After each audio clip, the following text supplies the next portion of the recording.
Listen to me. It's a straightforward question. Do you pay royalty? No, you don't pay royalty. Now, these raw material you are collecting, they belong to the Kenyan people.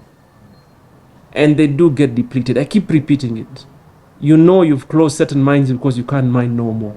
What do you expect us to tell the Kenyan people when all they go to see is quarries of material that has been extracted?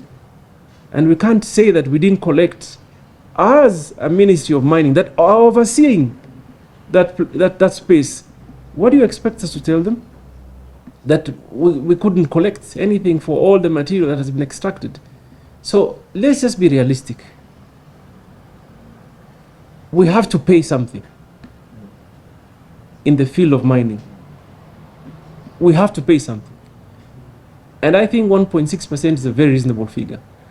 And the way it is explained to me, the PS has put it very well, that it depends on efficiency and pricing from time to time. It can be even lower than that 140 or even 100. So please stop resisting your contribution to largely the Kenyan people. Because to be honest, now it's in the law, it's in the regulations, and it must be implemented. You know, it must be implemented. The exercise of mining we are doing now, it must be supported by a plan. You can't keep digging without a plan. You are excavating. I was in a site the other day. Yani mtu anachimba tu chini, goes further down without, you clearly can see there's absolutely no way they'll be able to rehabilitate. And you know what the law says? As much as it is possible, you bring it back to the status you found it. So if you go 20 meters wide, 100 meters, 20 meters deep, 30 meters deep, 100 meters wide, how are you ever going to be able to rehabilitate that? And then the worst case is that those quarries become dens of criminal activities. Because they're not being put to use, they are abandoned. So then therefore I would require every company to give us a clear rehabilitation plan.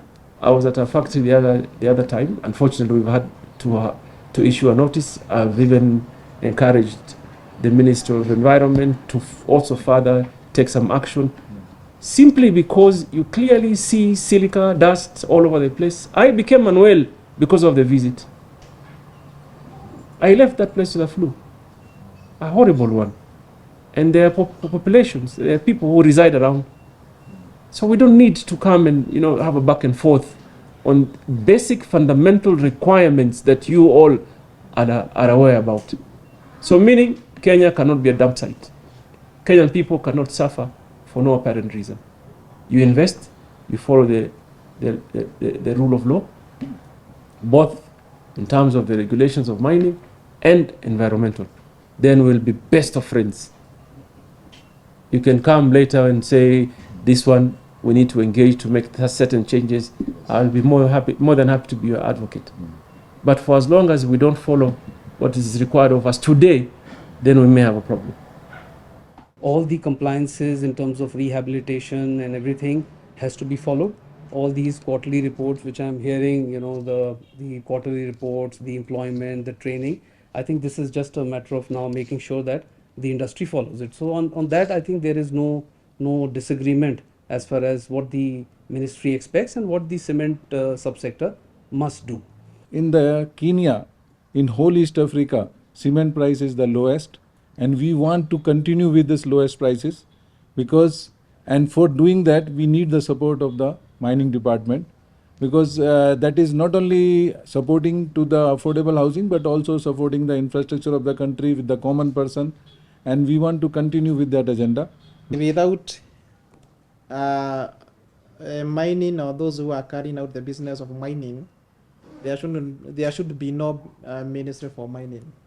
So we are here to facilitate those who are carrying out business of mining, including the value addition to the product from mining. And therefore, the discussion that we are having is timely. We will adhere in terms of implementation, but if there are some bottlenecks, we can raise directly with your ministry, and then we see how we can address the concerns.